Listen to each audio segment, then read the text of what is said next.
我来了。林如梅站在病房门口，声音不大不小。徐巧云侧过头，面向窗外，嘴唇颤动着却不说话。我上周才知道您住院了。林如梅走进床边，放下一篮水果。知道了又怎样？徐巧云终于开口，声音干涩。你姐姐们呢？大姐说她会晚点来。二姐，林如梅顿了顿。二姐说她需要考虑考虑。窗外雨声渐大，老人忽然问，如果当初那5套房子我分你们1套，你们会不会都在这里？大家好，开始今天的分享之前，希望你能给人间烟火点个订阅，我将会分享更多优质的内容。春末的午后，阳光穿过老旧小区的梧桐树，洒在水泥地上，斑驳陆离。广场舞的音乐响起，徐巧云穿着一件艳红色的短袖上衣，跟着节奏摆动身体，脸上挂着藏不住的笑意。巧云，你今天心情不错啊。一旁的张玲笑着说，是不是儿子又孝顺你了？徐巧云的眼睛亮了起来，告诉你们一个好消息，我们家那片老房子终于要拆迁了。真的啊？那块地可值钱了。另一位大妈凑了过来，听说拆一户能赔好几套呢。徐巧云得意地扬起下巴，不是几套，是5套，3套给我们家耀东自己住，2套留给他儿子小军将来结婚用。你家耀东可真有福气。张玲感叹道，都说儿子是自家的，女儿是别人家的，这话一点没错。徐巧云轻轻哼了一声，那可不，我们家那3个闺女出嫁的时候都风风光光地嫁出去了，现在都有自己的家，哪里还会记得娘家？你那3个闺女知道拆迁的事吗？张玲问。徐巧云的表情有一丝不自然，但很快又恢复了那副满足的神情。知道又怎么样？出嫁女儿泼出去的水，他们现在是他们丈夫家的人了。也是。张玲点点头。不过你家大闺女如珍一直挺孝顺的，逢年过节都来看你们。徐巧云的脸色变了变，她是长女，应该的。音乐换了一首更欢快的歌，徐巧云随着节奏转了个身，不想再继续这个话题。同一时间，林如珍刚刚接到妹妹林如玉的电话，二姐，你听说了吗？林如玉的声音透着明显的怒气，娘家那边要拆迁了，5套房子全给了弟弟，连1套都不给我们姐妹。林如珍坐在办公室里，桌上的文件还没处理完，她轻轻叹了口气。听说了？你听说了就这反应？林如玉的声音提高了8度。你不生气吗？那可是娘家的地，凭什么全给弟弟？生气有什么用？林如珍揉了揉眉心，妈一直都是这样，偏心眼是从小到大的事。大姐，你就是太软弱了。从小到大，你让着弟弟，我让着弟弟，妹妹让着弟弟，结果呢？她现在把整个家产都吞了。林如珍没有立即回答，她看着窗外的景色，仿佛看到了多年前的场景。弟弟上大学时，父母拿不出学费，是他拿出了自己的积蓄；弟弟结婚时，是他掏钱买的婚房首付；弟弟离婚后，又是他照顾父母，让弟弟能专心处理自己的事。而这一切，在母亲眼里，好像都是理所当然的。你给小妹打电话了吗？林如珍最终只是问道。打了，她说她早就不抱希望了。让我们别生气，气坏身体不值得。林如玉冷笑一声，她是最聪明的，早就看透了。妈那边有人告诉她我们知道这事了吗？我昨天和她通过电话。林如玉说，我直接问她拆迁的事，问她为什么1套房子都不给我们姐妹。你猜她怎么说？林如珍闭了闭眼，她说出嫁女没份。对，他说你们都已经嫁人了，有自己的家了，要这边的房子干什么？你弟弟不一样，他是我们林家的根。林如玉模仿着母亲的语气，声音里满是讽刺。我就问你，我们是不是林家人？我们姓不姓林？二妹，别激动。林如珍劝道，你在外地，难得回来一次，别和妈闹得太僵。大姐，你就是这样，永远都是忍让。你以为忍让就能换来尊重吗？林如玉几乎是吼了出来。我看透了，在妈眼里，我们就是外人，只有弟弟才是他的孩子。挂了电话，林如珍长长的呼出一口气。她已经50岁了，在国企工作了30年，明年就要退休了。她有自己的家庭，丈夫踏实肯干，儿子也已经大学毕业工作了。按理说，她应该满足于现在的生活，不必为娘家的事操心。但那毕竟是她生活了20多年的地方，是她的根。晚上，丈夫陈明回来，看到林如珍坐在阳台上发呆。怎么了？陈明在她身边坐下，递给她一杯热茶。林如珍接过茶杯，轻轻摇了摇头，没什么，就是娘家那边要拆迁了。哦，我听说了，赔了不少房子吧？你有份吗？林如珍苦笑一声，哪有我的份，全给弟弟了。陈明皱起眉头，一套都没给你们姐妹。在我妈眼里，女儿出嫁了就是别人家的人了。林如珍喝了一口茶，只有儿子才是自家的，这也太不公平了。陈明有些生气，你从小到大为弟弟付出那么多，现在他倒好，占了便宜还卖乖。算了，林如珍放下茶杯，我们家的日子过得去，不靠那几套房子，不是钱的问题。陈明握住妻子的手，是你妈这种想法太伤人了。当年你弟弟上大学的钱是谁出的？他结婚的首付是谁垫的？现在有好处了，就全给他了。林如珍没有说话，只是静静地看着远处的灯火。她想起小时候，母亲总是把最好的东西留给弟弟，而她作为长女，从小就被教导要让着弟弟，照顾弟弟。那时候她以为这是理所当然的，长姐如母，她应该这样做。直到现在，她才明白，她不仅仅是姐姐，她也是父母的女儿，和弟弟一样是父母的孩子。但在母亲眼里，似乎从来不是这样。第二天一早，林如玉又打来电话，声音里满是怒气。大姐，我刚才和妈大吵了一架。林如珍正在准备上班，听到这话，她停下了手中的动作。怎么回事？我问她拆迁的事，问她为什么一点都不考虑我们姐妹。你猜她怎么说？她说，你们3个像捡来的吧，整天就知道向娘家要东西。林如玉的声音因为愤怒而颤抖。我从来没向她要过1分钱，现在问一句拆迁的事，她就这样说我。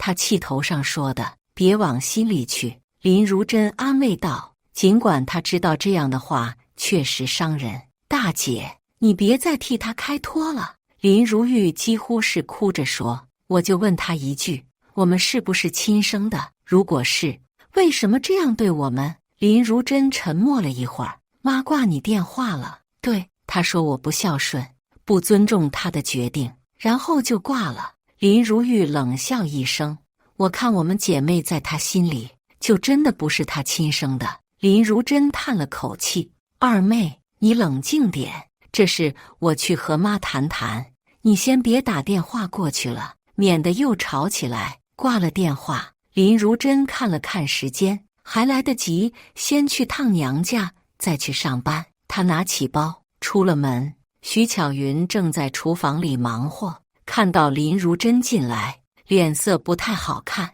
妈，林如珍轻声唤道。徐巧云头也不抬，来干什么？是不是你二妹让你来的？我是来看看您和爸爸的。林如珍走到厨房门口，听说这边要拆迁了，您和爸爸有什么打算？能有什么打算？当然是搬去和你弟弟住了。徐巧云切菜的刀重重地落在案板上。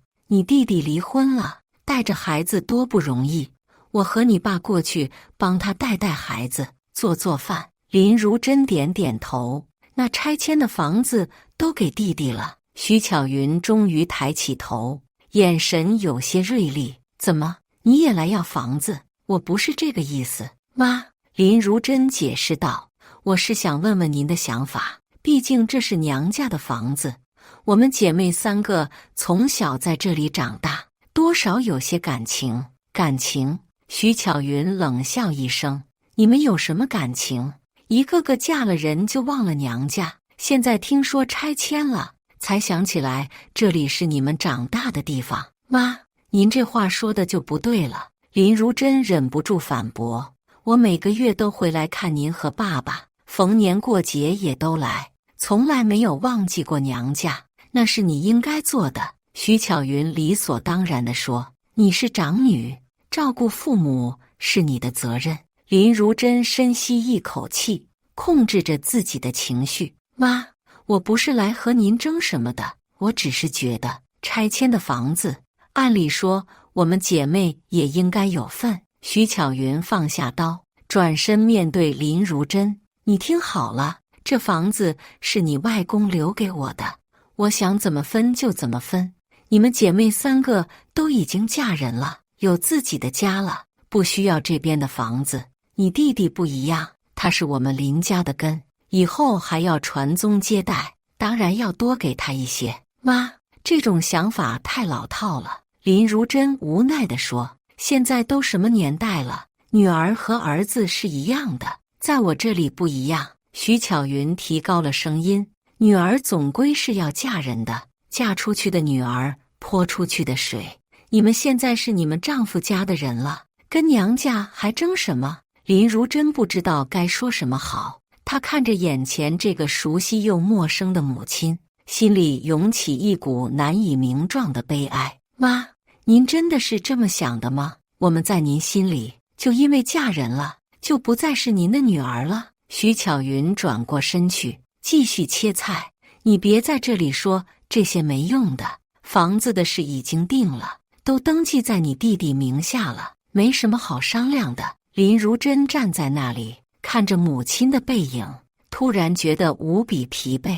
她转身离开了厨房，在客厅里看到了正在看报纸的父亲林开胜。爸，他走过去，在父亲身边坐下。林开胜放下报纸，微笑着看着女儿。珍珍来了啊，爸，拆迁的事，您是怎么想的？林如珍直接问道。林开胜的笑容僵住了。他看了一眼厨房的方向，压低声音说，这事你妈已经决定了，我也不好说什么。爸，您觉得这样对我们姐妹公平吗？林开胜叹了口气，珍珍，你知道你妈的性格，她认定的事9头牛都拉不回来。再说你们姐妹都有自己的家了，不用操心这边的事。林如珍看着父亲，心里更加失望。他知道父亲一向是个和善的人，但在家庭重大决定上，他总是选择退让，听从母亲的意见。爸，您真的觉得这样做是对的吗？林开胜沉默了一会儿，最终只是叹了口气。珍珍，你别跟你妈闹，她年纪大了，经不起生气。林如珍没有再说什么，她站起身，准备离开。就在这时，厨房里的徐巧云喊道，珍珍，你吃了早饭再走。那一瞬间，林如珍感到一丝复杂的情绪。母亲还是关心她的，只是这种关心和对弟弟的疼爱相比，显得那么微不足道。不了，妈，我上班要迟到了。林如珍回答，然后向父亲点点头。爸，我先走了。走出老房子，林如珍感到一种前所未有的解脱，又夹杂着深深的失落。她知道，从今天起，她和娘家之间的关系再也回不到从前了。几天后，林如梅回到了这座生活了30多年的城市。作为3姐妹中最小的一个，她从小就是家里最受宠的那个。但随着年龄的增长，特别是在看到母亲对弟弟的偏爱后，她渐渐明白了家庭中的不公平。她提着一篮水果走进了家门。妈，我回来了！林如梅喊道。徐巧云从里屋走出来，看到小女儿，脸上露出笑容。梅梅，你来了。林如梅把水果放在桌上，给您和爸爸带了些水果，您看看喜欢吗？徐巧云看了一眼水果篮，脸色变了变。怎么就带了这些？你怎么不带点鱼什么的？你弟弟最爱吃鱼了。林如梅的笑容凝固在脸上。我不知道弟弟今天在家，他晚上会来吃饭。徐巧云说，你也留下来吧，一家人好久没聚在一起吃饭了。林如梅点点头，但心里已经泛起一丝苦涩。在母亲眼里，她带来的东西永远不够好，永远不如弟弟需要的重要。妈，我听说这边要拆迁了。林如梅试探着问。徐巧云的表情立刻警惕起来。你也是为这事来的？不是，我是来看您和爸爸的。林如梅连忙解释，只是听说了这事，想问问具体情况。你大姐二姐没告诉你吗？徐巧云冷笑一声，他们可都打电话来问过了，一个个都想分一杯羹。林如梅感到一阵心痛。妈，我们不是为了分您的东西，只是关心您和爸爸的安排。安排已经定好了。徐巧云不耐烦地说，房子都给你弟弟，我和你爸搬去和他住，你们有什么意见？林如梅看着母亲固执的表情，知道无论说什么都没用了，她只是轻轻摇了摇头，没有意见。妈，您和爸爸开心就好，这才像话。徐巧云满意地点点头。你比你那两个姐姐懂事多了。林如梅勉强笑了笑，心里却在想，不是懂事，而是知道说什么都没用，所以选择了沉默。晚上，林耀东来了，看到妹妹也在，脸上露出一丝不自然的笑容。小妹，你也在啊？回来看看爸妈。林如梅点点头。饭桌上，徐巧云不停地给林耀东夹菜。耀东，多吃点，你最近太瘦了。林耀东笑着接受了母亲的关爱。妈，我够吃了，你也吃，我不饿，你多吃点。徐巧云又给儿子盛了一碗汤。听说你单位最近很忙？还行。林耀东含糊地回答，就是有点累。那你就少接点活，身体要紧。徐巧云心疼地说，等拆迁的钱到账了，你就别那么拼了，好好休息休息。林如梅默默地吃着饭，看着母亲对弟弟的百般疼爱，再看看一旁同样沉默的父亲，心里只觉得一片凄凉。吃完饭，林如梅帮母亲收拾碗筷，而林耀东则坐在沙发上看电视，时不时和父亲聊几句。妈，我明天就回去了。林如梅在厨房里对徐巧云说。这么快？徐巧云皱眉，多住几天不行吗？我请不了那么多假。林如梅解释道，而且孩子还在家里，我放心不下。徐巧云叹了口气，你说你家那么远干什么？连回娘家都这么不方便。林如梅没有回答，只是继续洗碗。她知道母亲不是真的希望她常回来，只是习惯性的抱怨而已。妈，林如梅犹豫了一下，还是开口问道，拆迁的事，您真的一点都没考虑过我们姐妹吗？徐巧云的脸立刻沉了下来。你也来问这个？我还以为你不跟你那两个姐姐一样呢。我只是问问。林如梅小声说，毕竟那是我们从小长大的地方，长大了就走了，现在想起来是从小长大的地方了。徐巧云冷笑一声，你们姐妹三个，哪个不是嫁了人就忘了娘家？只有你弟弟一直在我们身边照顾我们。林如梅想反驳，想说自己每年都会回来好几次，但她知道说什么都没用。在母亲眼里，她们姐妹做的永远不够，而弟弟做的永远是最好的。妈，我没有别的意思。林如梅最终只是轻声说，我只是希望您和爸爸能过得好，我们过得很好，不用你操心。徐巧云转身离开了厨房。你明天要走，就早点收拾行李吧。林如梅站在那里，感到一种前所未有的疲惫和绝望。她擦干手，走出厨房，对坐在沙发上的父亲和弟弟说：“爸，弟弟，我明天一早就走了，先去休息了。”林开胜点点头：“好，你早点休息。”林耀东抬头看了他一眼：“明天我送你去车站。”“不用了。”林如梅摇摇头：“我自己打车去就行。”回到自己的房间，林如梅坐在床上，环顾四周。这个房间保持着她离家时的样子，墙上贴着她喜欢的歌手的海报，书架上摆着她的课本和小说，但这一切都已经和她没有关系了。那一刻，她下定决心，这是她最后一次回来了，不是因为拆迁的房子，而是因为她终于明白，在这个家里，她永远只是一个外人。第二天一早，林如梅起床收拾行李，准备离开。她轻手轻脚地走出房间，不想惊动还在睡梦中的父母。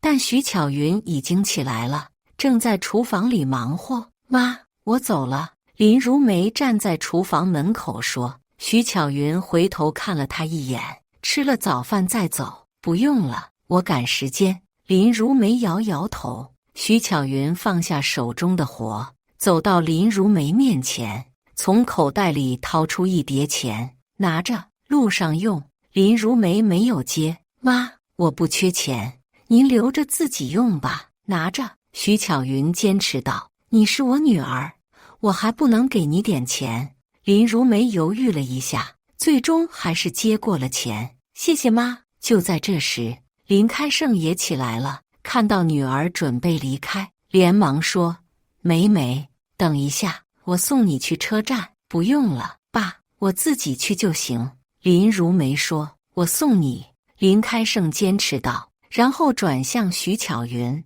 巧云，我去送梅梅，一会儿就回来。”徐巧云点点头：“去吧，路上小心。”林如梅和父亲一起走出家门，坐上了出租车。车子启动后，林如梅忍不住问道：“爸，您真的觉得把所有房子都给弟弟是对的吗？”林开胜沉默了一会儿，叹了口气：“梅梅，这事你妈已经决定了，我也劝不动她。你知道她一向疼你弟弟，可是爸，这样对我们姐妹太不公平了。”林如梅忍不住说：“我知道。”林开胜低声说：“但你妈她就是这种想法，认为女儿终究是要嫁人的，而儿子才是自家人。我也没办法。”林如梅看着窗外飞逝的景色，心里涌起一股悲凉。“爸，我们姐妹也是您的孩子啊。”林开胜伸手拍了拍女儿的肩膀，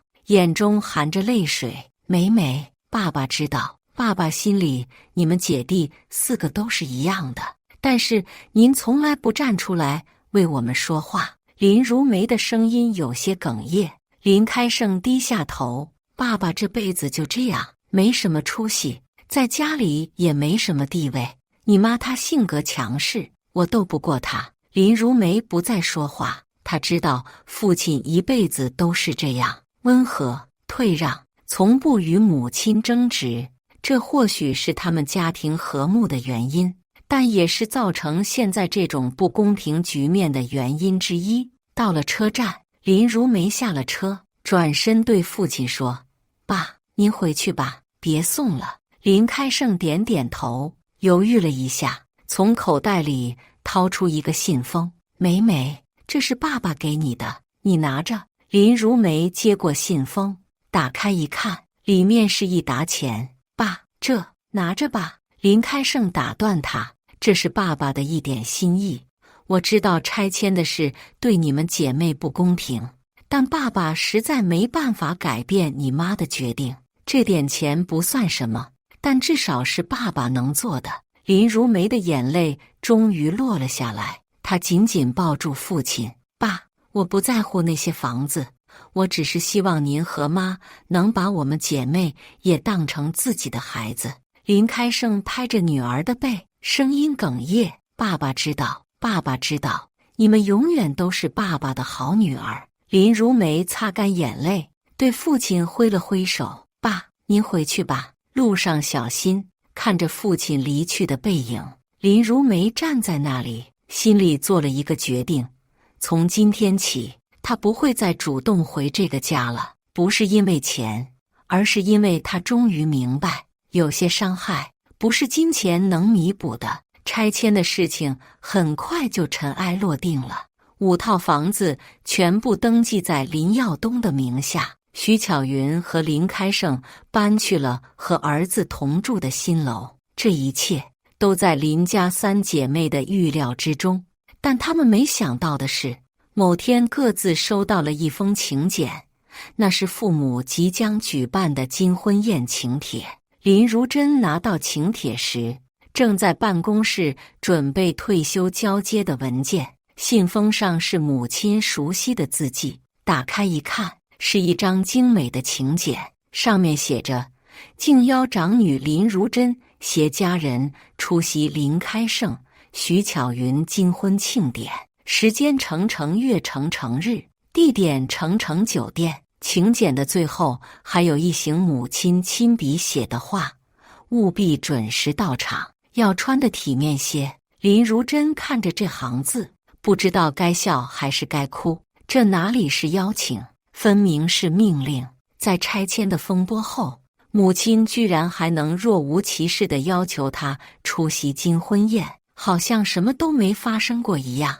她拨通了二妹林如玉的电话：二妹，你收到请柬了吗？收到了。林如玉的声音听起来很平静。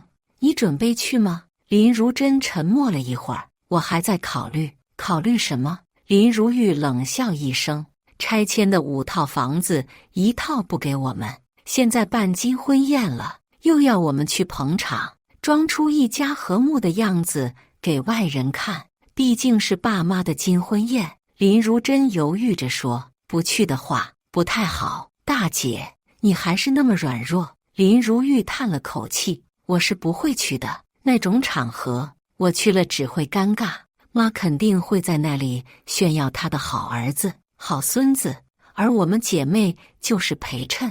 林如珍知道二妹说的有道理，但作为长女，她总觉得有责任出席父母的重要场合。我再想想吧，她最终说。你给小妹打电话了吗？还没有。林如玉说，我正准备打呢。挂了电话，林如珍坐在办公室里，看着窗外的景色发呆。金婚是大事，按理说她应该去，但拆迁的事让她心里一直有个疙瘩，怎么都解不开。晚上回到家，她把请柬给丈夫陈明看：你妈还真是有意思。陈明看完请柬后评论道：拆迁的房子1套不给你们，现在办金婚宴了，又要你们去给他脸面，我在想要不要去。林如珍叹了口气：你自己决定吧。陈明说：但我觉得如果去了，你妈会认为她的做法是对的，你们姐妹也认可她的决定。林如珍没有回答，她知道丈夫说的有道理，但不去的话又觉得对不起父亲。父亲虽然软弱，但对她们姐妹一直很好，尤其是那天在车站，他偷偷给了林如梅一笔钱，就是想弥补一些什么。正在他犹豫不决时，手机响了，是小妹林如梅打来的。大姐，你收到请柬了吗？收到了。林如珍回答。你呢？也收到了。林如梅的声音听起来很平静。我不准备去。林如珍有些意外。为什么？你一向是最听话的那个。大姐，我不是不听话，我只是不想再伪装了。林如梅说，那天从家里回来后，我就决定了，不会再主动回去了。不是因为钱，而是因为我终于明白，在妈眼里，我们永远都不如弟弟重要。林如珍叹了口气。可是爸爸呢？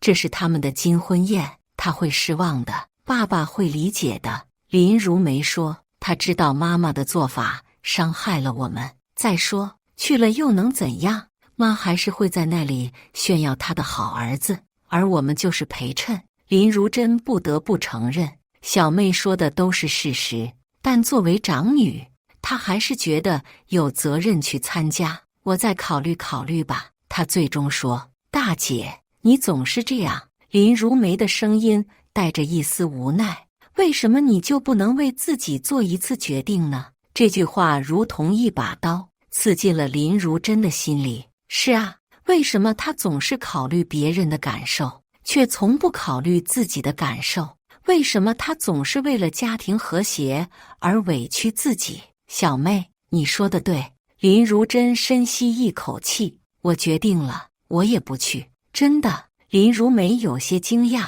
真的，林如珍坚定地说，这次我要为自己做一次决定。挂了电话，林如珍感到一种前所未有的轻松。她拿起请柬，撕成了2半，扔进了垃圾桶。就这样，林家3姐妹决定集体不出席父母的金婚宴。金婚宴当天，徐巧云早早的就开始张罗。她穿上了一件艳丽的红色旗袍，头发也特意去理发店做了造型。林开胜则穿着一套深色西装，看起来有些拘谨。你那3个女儿怎么还不来？徐巧云不停地看表，脸上的笑容逐渐消失。林开胜犹豫了一下，可能路上堵车了吧？什么堵车？徐巧云不耐烦地说，明明让他们提前到的，现在都快开始了，还不见人影。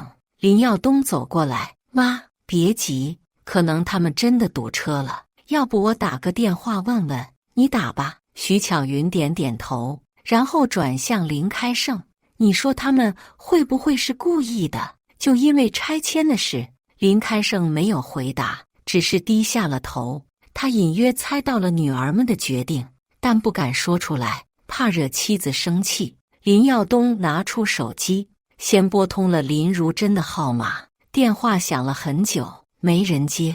他又拨了林如玉和林如梅的号码，同样没人接。妈，他们都没接电话。林耀东回到母亲身边，脸色有些难看。徐巧云的脸瞬间沉了下来。好得很，都不来是吧？行，我记住了。林开胜连忙劝道，别生气，可能他们真的有事耽搁了。有什么事能比父母的金婚宴还重要？徐巧云冷笑一声，他们就是故意的，就因为拆迁的事记恨上了。林耀东也跟着劝，妈，别生气，今天是您和爸的大日子，开心最重要。徐巧云强压下怒气，挤出一丝笑容，行，不生气，今天我要开心。宾客们陆续到场，徐巧云和林开胜站在门口迎接，亲朋好友们都带着礼物和祝福而来，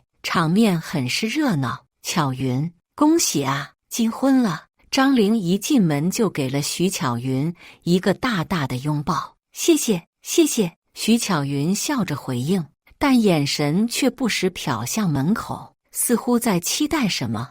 你那3个女儿呢？张玲左右看看，怎么没见人？徐巧云的笑容僵住了，但很快又恢复正常。他们啊，工作忙，可能要晚点到。哦，那等会儿见到他们，我要好好恭喜他们。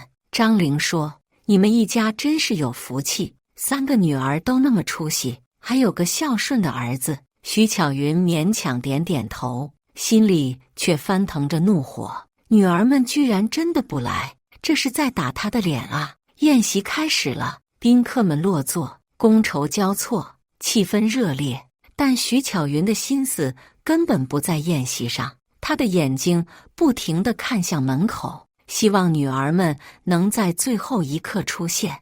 但直到宴席结束，林家3姐妹都没有露面。回到家，徐巧云再也压抑不住怒火，对着林开胜吼道，都是你，平时太宠他们了，现在连父母的金婚宴都不来参加。林开胜坐在沙发上，低着头不说话。你说话啊！徐巧云越发激动，你那3个好女儿，连个电话都没有，一个祝福都没有。林开胜终于抬起头，眼中含着泪水。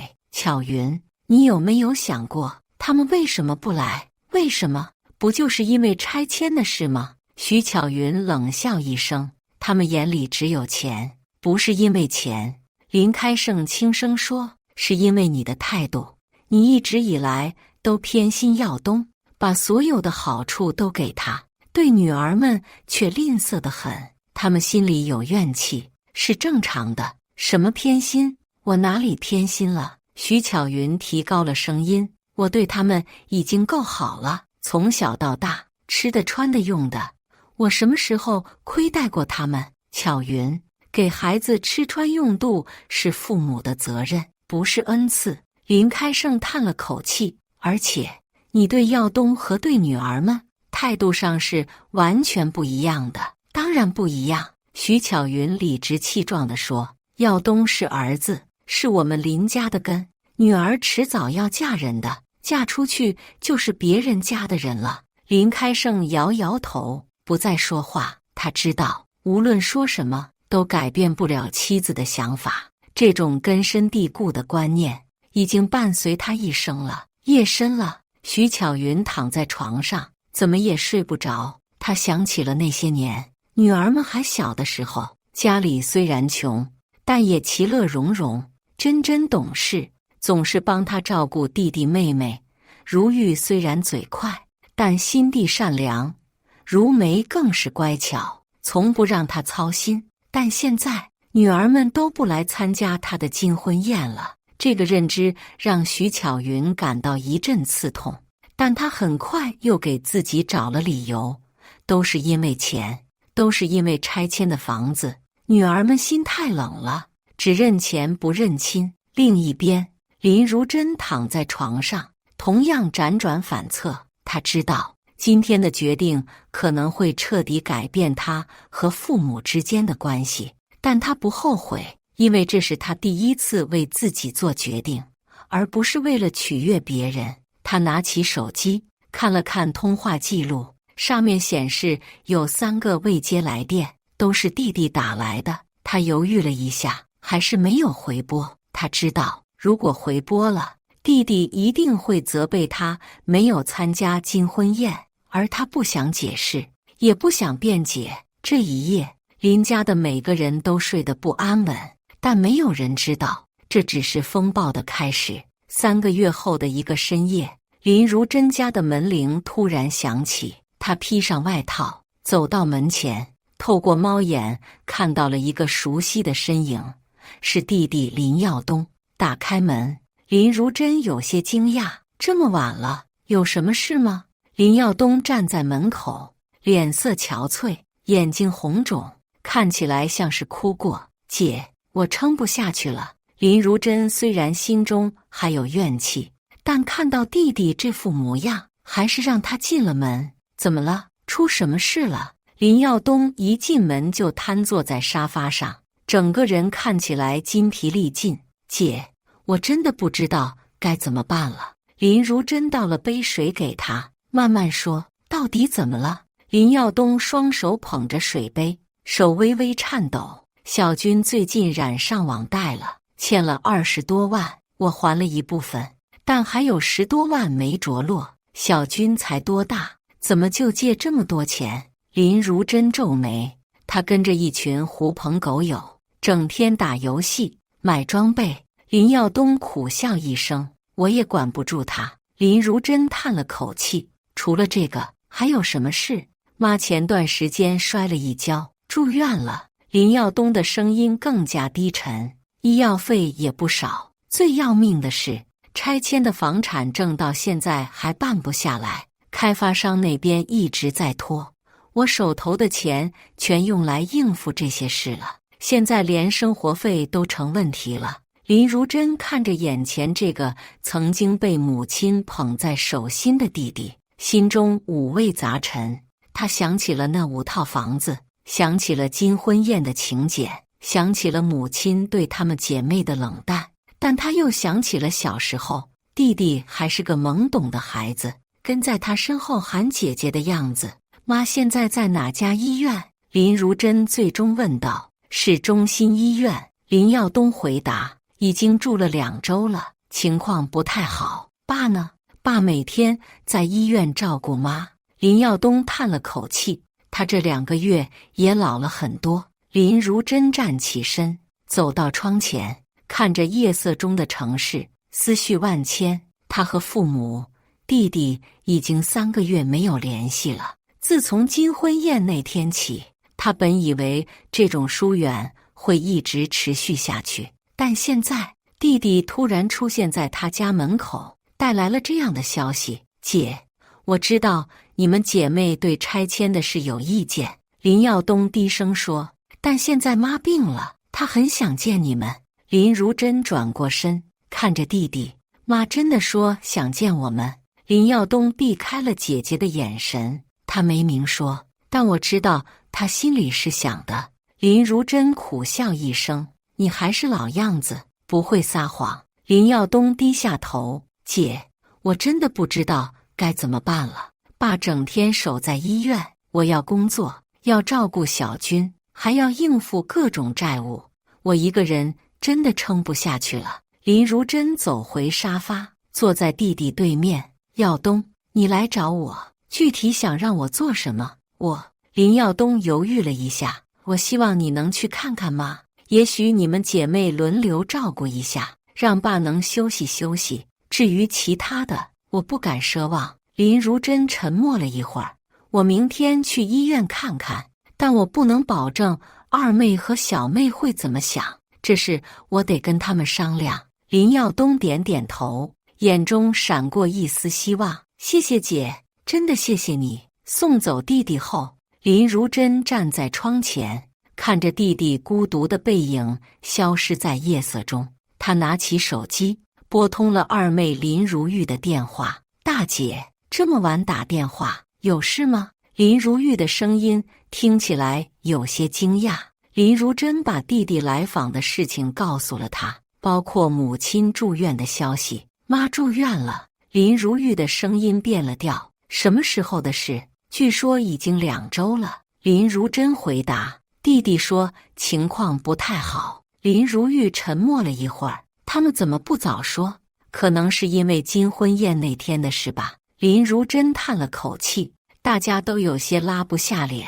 那现在呢？弟弟是想让我们去照顾妈，他希望我们能轮流去医院，让爸能休息休息。林如珍说，我答应明天去看看。大姐，你就是心太软。林如玉的声音里有些无奈，被他们伤了那么多次，还是放不下。不是心软。林如珍轻声说，是因为不管怎么说，那是我们的父母。林如玉长长的叹了一口气，我明天订机票，后天就到。挂了电话，林如珍又给小妹林如梅打去电话，告诉了她同样的消息，妈住院了。林如梅的声音听起来很平静。什么时候的事？林如珍把情况又说了一遍。大姐，你准备去看她吗？明天去。林如珍回答。二姐说她后天到。林如梅沉默了一会儿，我需要考虑考虑。林如珍没有催促，她知道小妹心里的结受得最深。从小最受宠的孩子，在看清现实后，往往会受到最大的伤害。没关系，你慢慢考虑。林如珍说，做出什么决定，告诉我一声就好。第二天上午，林如珍来到了市中心医院，在护士站询问后，她找到了母亲的病房。推开门，她看到父亲林开胜正坐在病床边，低着头，不知道在想什么。病床上的徐巧云看起来比3个月前苍老了许多，脸色蜡黄，眼窝深陷。爸，林如珍轻声唤道。林开胜抬起头，看到女儿，眼睛一亮。珍珍，你来了。徐巧云也转过头，看到长女，眼中闪过一丝复杂的情绪，但很快又移开了视线。林如珍走到病床前，妈，您感觉怎么样？徐巧云没有回答，只是微微点了点头。林开胜连忙解释：“你妈这2天胃口不好，说话也少了。医生说是老年人常见的情况，不用太担心。”林如珍点点头，看着母亲憔悴的样子，心中不由得一阵酸楚。无论有多少不满和怨恨，眼前这个人毕竟是将他养育成人的母亲。妈，你要好好吃饭，才能快点好起来。林如珍轻声说。徐巧云仍然没有回答，只是看了女儿一眼，然后又转过头去，面向窗外。林如珍有些失落，但也不意外。她知道母亲的性格，要她主动认错或道歉是不可能的。爸，您休息一下吧，我来照顾妈。林如珍对父亲说。林开胜犹豫了一下，这不太好吧？你有工作，我请了假。林如珍打断他，您回去休息一下，换身衣服，吃点东西。等二妹后天到了，我们可以轮流照顾妈。如玉也要来。林开胜惊讶地问。他说后天到。林如珍点点头，小妹在考虑。林开胜的眼睛湿润了。太好了，太好了。他看了一眼妻子，见她仍然面向窗外，似乎没有听到他们的对话，便低声对林如珍说：“你妈这段时间一直念叨你们，虽然嘴上不说，但我知道她很想见你们。”林如珍微微点头，没有接话。她知道父亲是好意，想要修复家庭关系，但有些伤害不是简单的一句想念就能弥补的。林开胜离开后，病房里只剩下林如珍和母亲，空气中弥漫着一种尴尬的沉默。妈，您饿不饿？要不要吃点东西？林如珍打破沉默。徐巧云摇摇头，依然不说话。林如珍坐在病床边，看着窗外的景色，不知道该说什么好。曾经那个强势唠叨的母亲，现在安静的让她感到陌生。耀东呢？徐巧云突然开口，声音沙哑。他去上班了。林如珍回答。晚上会来看您。徐巧云点点头，然后又是一阵沉默。就在林如珍以为母亲不会再说话时，徐巧云突然问道：“你二妹和小妹，她们还恨我吗？”林如珍一时不知道该如何回答。妈，不是恨，只是有些事情需要时间。我知道。徐巧云出人意料地说：“你们都怪我把房子全给了耀东。”林如珍没有否认，但也没有顺着话题说下去。她不想在母亲病床前翻旧账。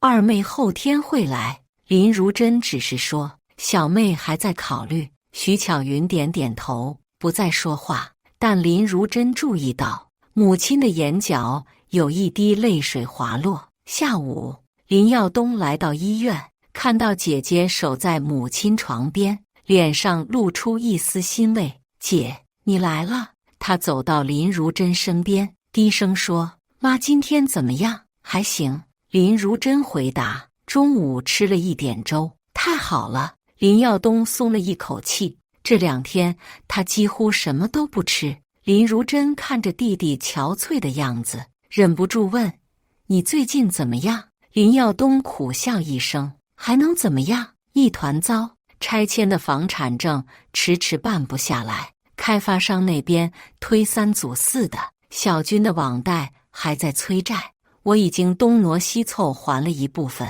但还差不少。你找爸妈帮忙了吗？怎么能让他们知道？”林耀东摇摇头：“爸妈年纪大了，经不起这种刺激，尤其是妈，本来就住院了，要是知道这些事，只会病情加重。”林如珍看着弟弟，第一次意识到，原来被父母宠爱、偏心的孩子也有自己的痛苦和责任。有什么我能帮上忙的吗？林如珍问。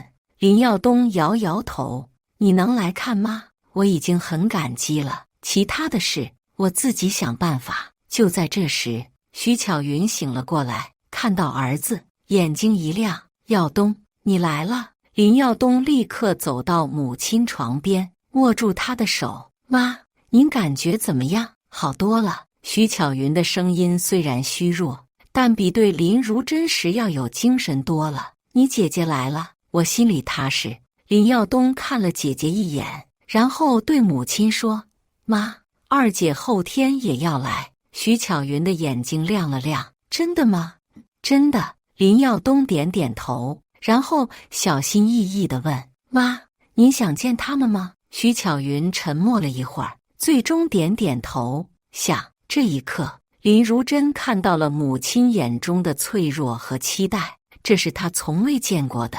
那个一向强势、固执的母亲，此刻看起来是那么的渴望家人的陪伴。晚上，林如真回到家，把在医院的所见所闻告诉了丈夫陈明。你妈倒是挺会的，陈明评论道，自己做错事，等到需要人照顾了，才想起来自己还有3个女儿。别这么说，林如真轻声劝道，她毕竟是我妈，而且我看她这次是真的病得不轻，整个人都憔悴了很多。陈明叹了口气，行吧，你自己做决定，但别太累着自己。你明年就要退休了，应该好好享受生活，而不是被这些事拖累。林如真点点头，但心里知道，无论如何，她都不可能置之不理。那是她的母亲，是将她养育成人的人，无论有多少不满和怨恨，血浓于水的亲情都无法割舍。第3天，林如玉到了，她一下飞机就直奔医院，来到母亲的病房，推开门，看到林如真正在给母亲削苹果，父亲林开胜坐在一旁，脸上带着疲惫但满足的笑容。爸，大姐，林如玉轻声唤道。3人同时转头，看到林如玉站在门口，各自脸上都露出不同的表情。林开胜是欣喜，林如真是释然，而徐巧云则是复杂而难以形容的神情。如玉，你来了。林开胜站起身，走到2女儿面前，眼中含着泪水。林如玉点点头，然后看向病床上的母亲：“妈，你好些了吗？”徐巧云看着2女儿，嘴唇微微颤抖，似乎想说什么，但最终只是轻轻点了点头。林如玉走到病床前，站在林如真身边，看着母亲憔悴的样子，心中的怨气似乎消散了不少。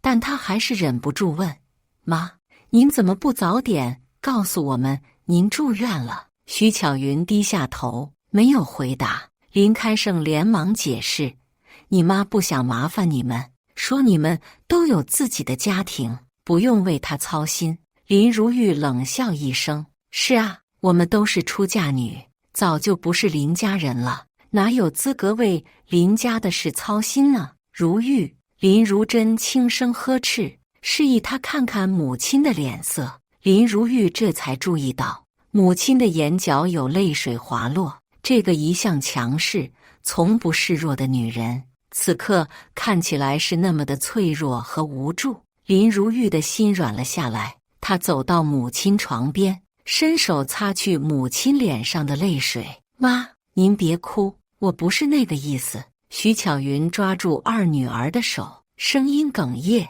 如玉，是妈不好，妈偏心，妈对不起你们姐妹。”这一刻，病房里所有人都愣住了，谁也没想到徐巧云会主动认错，会说出对不起这3个字。林如玉的眼泪也落了下来。“妈，您别这么说，我们不是为了听您道歉才来的。”“我知道。”徐巧云擦干眼泪，声音变得坚定，“但这话我憋在心里太久了。从你们不来参加金婚宴那天起，我就一直在想，是不是我做错了什么，才让你们连父母的金婚宴都不愿意参加。”“妈，那天是我们不对。”林如真低声说。“不是我不对。”徐巧云摇摇头，“我一直以为女儿嫁人了就是别人家的人了，只有儿子才是自己家的。但这段时间我才明白，亲情不是这么算的。”林如玉和林如珍对视一眼，都从对方眼中看到了惊讶和释然。母亲的这番话是他们从未期待过的。妈，您好好休息吧，别想太多。林如玉轻声说：“我和大姐会轮流照顾您的。”徐巧云点点头，然后又问：“小梅呢？她还恨我吗？”林如珍和林如玉都沉默了。他们知道，在三姐妹中，小妹受的伤最深，因为她从小最受宠，对母亲的期望也最高。当发现母亲的偏心时，失落感自然最强烈。小妹说她会考虑的。林如珍最终回答：“给她点时间吧。”徐巧云点点头，没有再说什么，但眼中的失落是掩饰不住的。晚上，林耀东来医院探望，看到二姐也在，脸上露出欣喜的笑容。“二姐，你来了。”林如玉看了弟弟一眼，点点头：“来了。”林耀东走到林如玉身边，犹豫了一下，低声说：“二姐，谢谢你能来。”林如玉没有回答，只是看着病床上的母亲，眼中流露出复杂的情感。徐巧云看着儿子和二女儿，突然说：“耀东，妈有事要跟你说。”林耀东连忙走到母亲床边：“妈，您说。”拆迁的房子。徐巧云深吸一口气：“妈想了想，应该分一些给你姐妹们，毕竟那是你外公的房子，他们也有份。”林耀东愣了一下，然后点点头：“妈，您说怎么分就怎么分，我都听您的。”林如玉和林如珍对视一眼，都从对方眼中看到了惊讶。他们没想到母亲会主动提出重新分配房子。不过徐巧云继续说：“现在房产证还没下来，等办好了，我们再详细商量怎么分。”林耀东点点头，但眼中闪过一丝忧虑。林如珍注意到了弟弟的表情，心中隐约猜到，可能房产证的事情比他们想象的要复杂得多。就在这时，病房的门被推开，一个熟悉的身影出现在门口，是林如梅。“小妹！”林如珍惊喜地喊道。林如梅站在门口，看着病床上的母亲，眼中满是复杂的情感。“妈，我来看您了。”徐巧云转过头，看到小女儿，眼泪立刻涌了出来。“梅梅，你来了。”林如梅走到病床前，握住母亲的手：“妈，您感觉怎么样？”徐巧云紧紧抓住女儿的手，眼泪止不住地流。“好，妈现在很好，你们都来了，妈什么病都没有了。”林如梅看着母亲憔悴的样子，心中的怨气消散了不少。她明白，无论有多少不满和怨恨，眼前这个人毕竟是将她养育成人的母亲。“妈，你要好好吃饭，好好休息，才能快点好起来。”林如梅轻声说。徐巧云点点头，然后看着三个女儿和儿子，眼中满是欣慰。“好，妈一定会好起来的，有你们在，妈什么都不怕。”那一刻，病房里的气氛变得温馨起来。虽然过去的伤害不会因为这一刻而完全愈合，但至少家人之间的隔阂开始慢慢消融。但林耀东的眼中仍然闪烁着忧虑，他知道有些事情还没有到可以告诉家人的时候。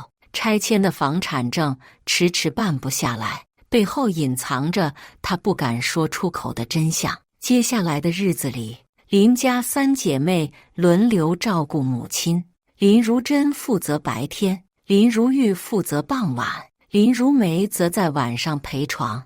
这样的安排让林开胜有了喘息的机会，他可以回家休息，不必整天守在医院了。徐巧云的病情也在慢慢好转，有了女儿们的照顾，她的精神状态比之前好了很多，胃口也逐渐恢复了。但林耀东却越来越少出现在医院，每次来探望，他都显得匆匆忙忙，脸色憔悴，眼中布满血丝。一天晚上，林如梅在医院陪床，徐巧云已经睡下，她坐在窗边看书。突然，她听到了轻轻的敲门声，打开门，看到弟弟林耀东站在门口，脸上满是疲惫。小妹，妈睡了吗？林如梅点点头。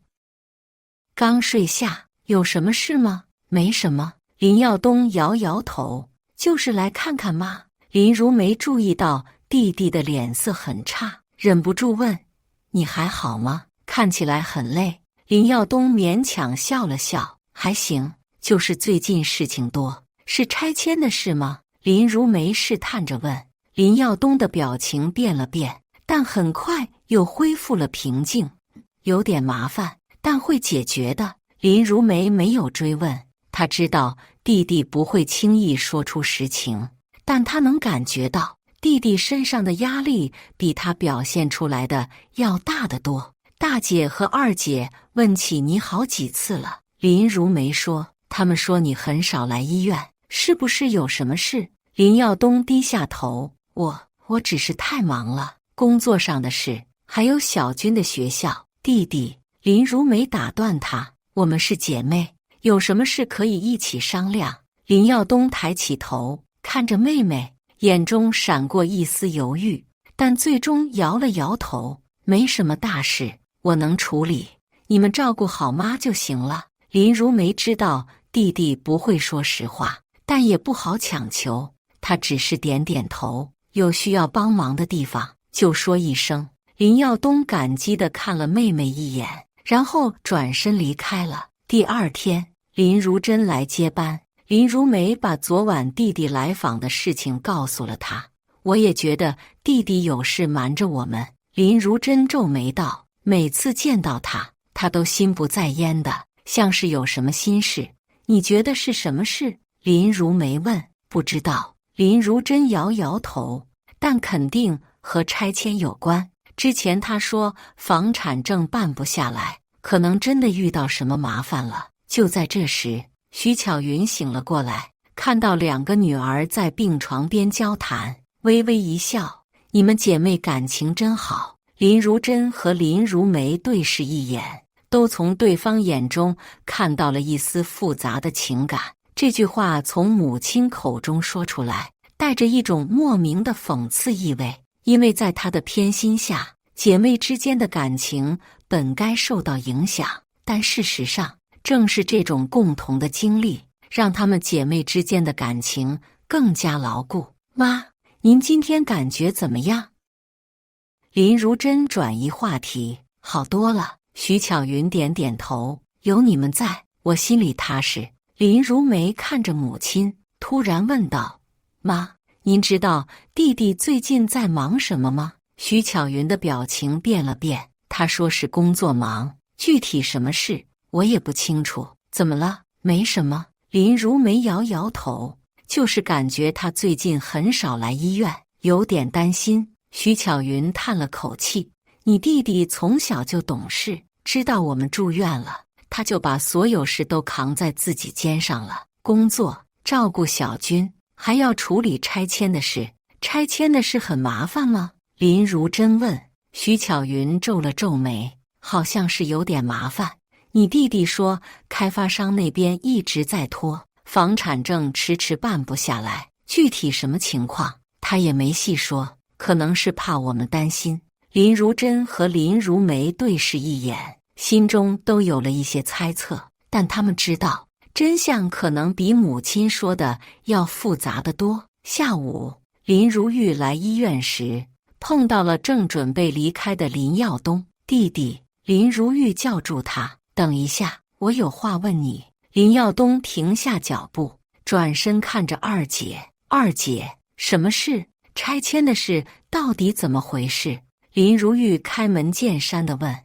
为什么房产证一直办不下来？林耀东的脸色变了变，就是些手续上的麻烦，没什么大事，真的只是手续上的麻烦。林如玉盯着弟弟的眼睛，那为什么你每次提到这事，都一副心事重重的样子？林耀东避开了姐姐的目光。二姐，你多虑了，我只是最近太忙，有点累而已。林如玉上前一步，抓住弟弟的手臂。耀东，我们是亲姐弟，有什么事不能一起面对？林耀东沉默了一会儿，最终叹了口气：二姐，我不知道该怎么说，有什么不能说的？林如玉追问：是不是拆迁的事有什么问题？林耀东低下头，声音几乎微不可闻：拆迁的房子可能拿不到了。什么？林如玉震惊地看着弟弟，怎么会拿不到？林耀东抬起头，眼中满是痛苦。开发商跑路了，前段时间我一直在四处奔波，想要挽回，但现在看来希望渺茫。林如玉愣在那里，一时不知道该说什么好。那可是5套房子啊，对于普通家庭来说是一笔巨大的财富，如果真的拿不到了，那对林家来说将是一个沉重的打击。妈知道这事吗？林如玉最终问道。林耀东摇摇头，我不敢告诉他和爸，他们年纪大了，经不起这种刺激，尤其是妈，现在正在病中，如果知道这事，病情肯定会加重。林如玉叹了口气，那你准备怎么办？我正在想办法。林耀东的声音充满了疲惫，我联系了律师，准备起诉开发商，但律师说这类案件一般都很难胜诉，而且即使胜诉了，开发商已经破产，也拿不到多少钱。林如玉看着弟弟憔悴的样子，心中的怨气不知不觉地消散了许多。他突然意识到，这个曾经被母亲偏爱的弟弟，此刻正独自承担着巨大的压力和责任。弟弟，你不应该一个人扛这些。林如玉轻声说，我们是一家人，应该一起面对。林耀东抬起头，眼中满是感激，谢谢二姐，但这事真的不能让爸妈知道，至少现在不能。林如玉点点头，我明白，我会和大姐、小妹商量，看看有什么办法可以帮你。林耀东勉强笑了笑，谢谢二姐，我知道之前因为拆迁的事，你们都对我有意见，但我从来没有想过要独占那些房子，只是妈的决定，我不敢违背。林如玉拍了拍弟弟的肩膀，那都是过去的事了，现在最重要的是，我们一家人要团结起来，共同度过这个难关。林耀东点点头，眼中含着泪水，谢谢二姐。当晚，林如玉把弟弟告诉她的事情转告给了林如珍和林如梅。3姐妹坐在医院外的咖啡厅里，神情都很严肃。开发商跑路了，林如珍皱眉，这可是大事啊。是啊，林如玉叹了口气，那可是5套房子，对我们家来说是一笔巨大的财富，如果真的拿不到了，爸妈的晚年生活怎么办？弟弟打算怎么处理？林如梅问。他说他正在找律师，准备起诉开发商。林如玉回答，但律师说胜诉的可能性不大，而且即使胜诉了，也可能拿不到多少钱。3姐妹陷入了沉默，她们知道这个消息对于父母来说将是一个沉重的打击，尤其是母亲一直把这5套房子当作是儿子的保障，如果知道可能拿不到了，他的病情肯定会加重。我们不能让爸妈知道这事。林如珍最终说，至少现在不能。林如玉和林如梅点点头，表示同意。那我们该怎么帮弟弟？林如梅问。林如珍思考了一会儿，我认识一个律师朋友，专门处理房地产纠纷，我可以请他帮忙看看有没有什么办法可以挽回一些损失，我可以提供一些资金支持。林如玉说，如果需要打官司的话，律师费肯定不少，我能做的不多。林如梅轻声说，但我可以多照顾爸妈，让弟弟有更多时间处理这些事。3姐妹对视一眼，都从对方眼中看到了一种默契和决心。他们知道，无论过去有多少不满和怨恨，在家庭面临危机的时刻，他们必须团结起来，共同面对。明天我们一起找弟弟谈谈吧。林如真提议，告诉他我们的决定，让他知道他不是一个人在战斗。林如玉和林如梅点点头，表示同意。第二天，三姐妹约林耀东在医院外的咖啡厅见面。当林耀东看到三个姐姐都在等他时，他有些惊讶，也有些忐忑。姐姐们，他走到桌前，有什么事吗？坐下吧。林如真示意他坐下。我们知道拆迁的事了。林耀东的脸色变了变。二姐告诉你们了？林如玉点点头。我们是一家人，有些事情不应该你一个人承担。林耀东低下头。我不想让你们担心，弟弟。林如真轻声说，我们知道你一直在为这事奔波，很辛苦，但你不应该一个人扛这些。我们是姐弟，应该互相帮助。林耀东抬起头，看着三个姐姐，眼中满是感激。谢谢你们，但这事真的很麻烦，可能很难有好结果。我们来帮你。林如真说，我认识一个律师朋友，专门处理房地产纠纷，我已经联系他了。他说愿意帮忙看看，律师费用我来出。林如玉补充道，如果需要打官司的话，你不用担心这方面的问题，我能做的不多。林如梅轻声说，但我可以多照顾爸妈，让你有更多时间处理这些事。林耀东看着三个姐姐，眼中的泪水再也控制不住了。谢谢你们，真的谢谢你们。我一直以为因为拆迁的事，你们都恨我，都不把我当弟弟了。我们不恨你。林如真轻声说，我们只是对妈的决定有些不满，但那不是你的错，你只是按照妈的意思做事而已。而且，林如玉接着说，现在最重要的是，我们一家人要团结起来，共同度过这个难关。过去的事就让它过去吧。林耀东点点头，用手擦去眼角的泪水。我真的不知道该怎么感谢你们。不用感谢。林如梅微笑着说，我们是一家人，这是我们应该做的。那一刻，四姐弟之间的隔阂似乎彻底消融了。他们意识到，无论过去有多少不满和怨恨，在家庭面临危机的时刻，血浓于水的亲情才是最重要的。接下来的日子里，三姐妹和弟弟一起开始寻找解决拆迁问题的办法。林如真的律师朋友提供了一些专业建议，林如玉出资聘请了更专业的律师团队，林如梅则照顾父母，让他们不必担心这些事。但问题比他们想象的要复杂得多。开发商确实已经破产跑路，欠下了大量债务。按照法律程序，即使他们能够胜诉，也很难拿到全部的赔偿金。1个月后，徐巧云出院了，在回家的路上，她一直握着3个女儿的手，眼中满是感激。妈真的没想到你们会这样照顾我。徐巧云的声音有些哽咽，之前是妈不好，妈偏心，妈对不起你们。3姐妹相视一笑，没有说话。她们知道母亲的这番话是发自内心的，也是她们期待已久的。回到家，林开胜已经准备好了一桌丰盛的饭菜，一家人围坐在一起，气氛温馨而和谐。来，为妈妈出院干杯！林开胜举起杯子，脸上满是笑容。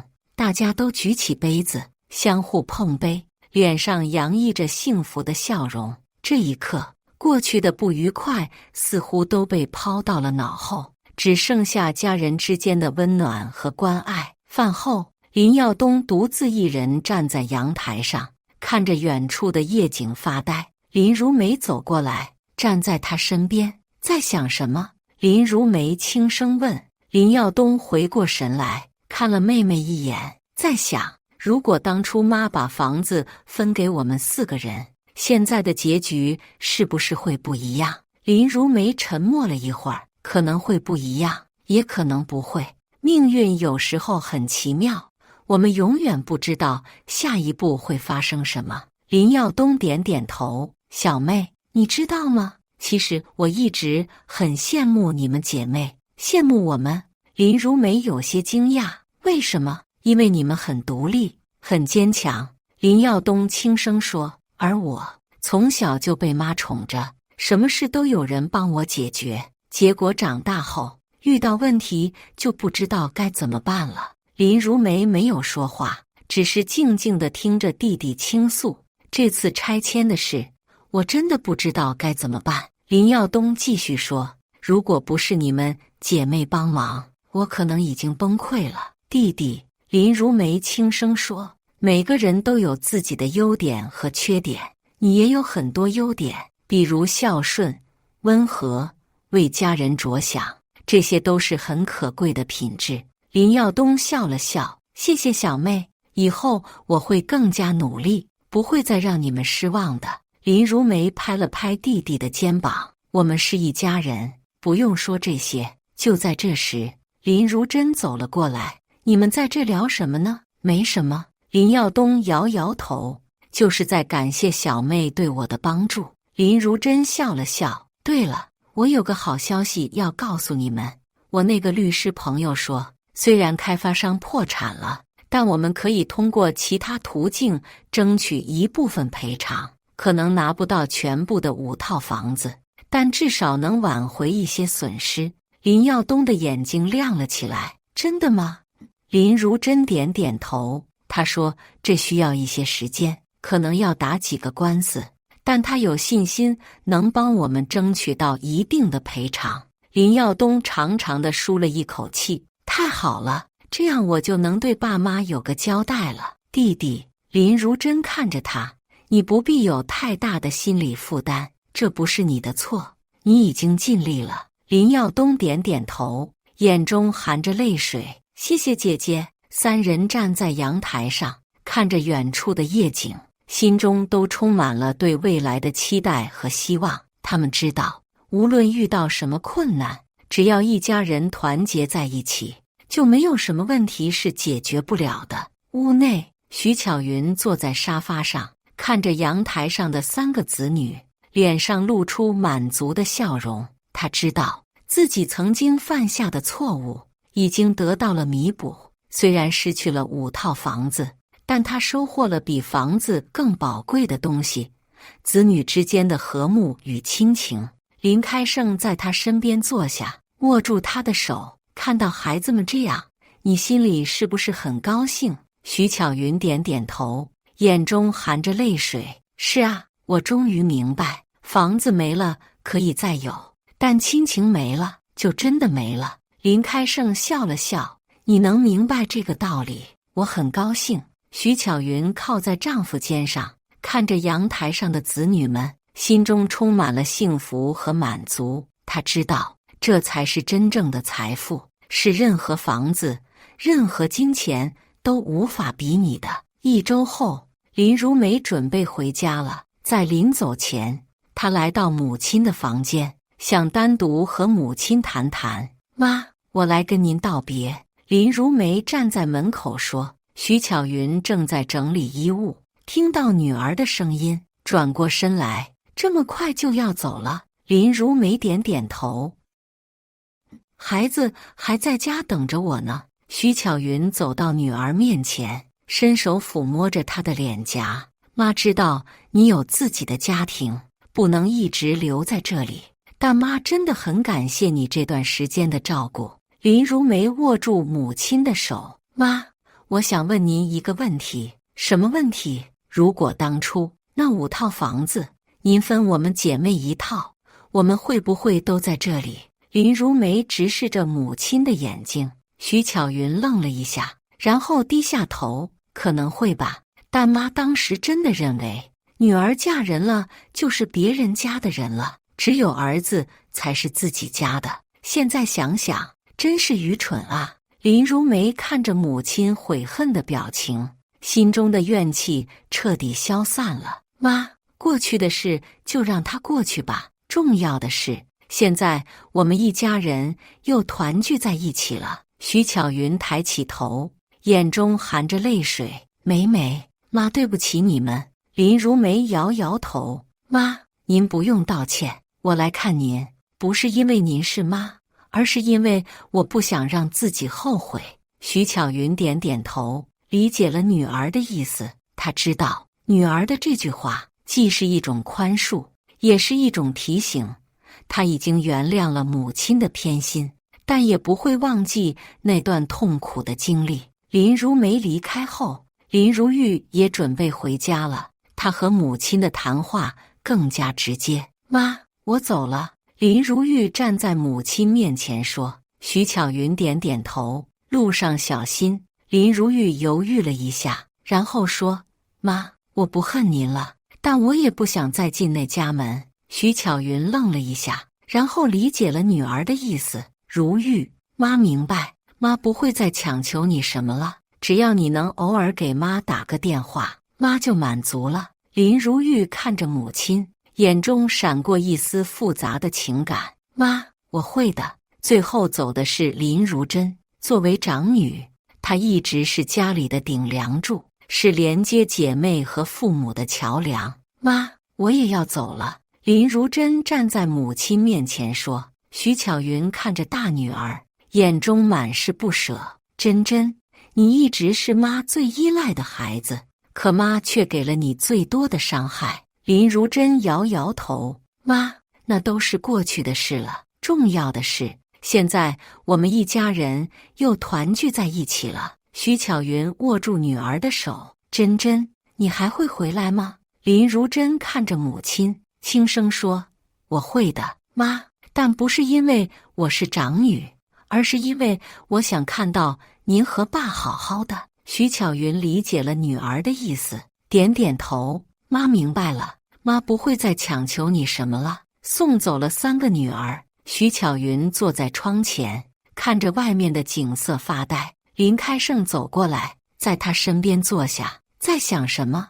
林开胜轻声问。徐巧云叹了口气：“在想，如果当初我不那么固执，不那么偏心，现在的结局是不是会不一样？”林开胜没有回答，只是握住了妻子的手。他知道有些错误，即使认识到了，也无法完全弥补，但至少他们还有机会重新开始，重新构建家庭的和谐与亲情。屋外，林耀东独自一人站在院子里，翻出了一张老照片。照片上4姐弟坐在一起，笑着吃西瓜，阳光正好。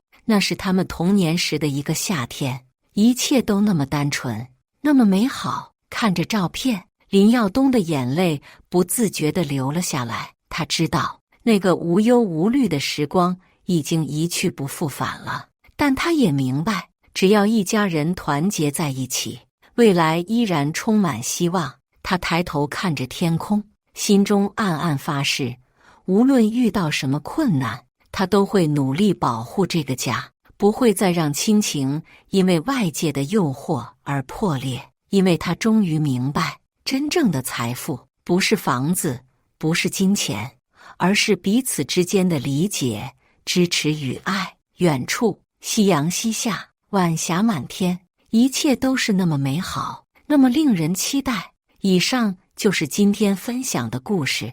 大家有什么想说的、想吐槽的，欢迎在下方评论交流。也更希望能给人间烟火点个订阅，我将会分享更多优质的故事内容。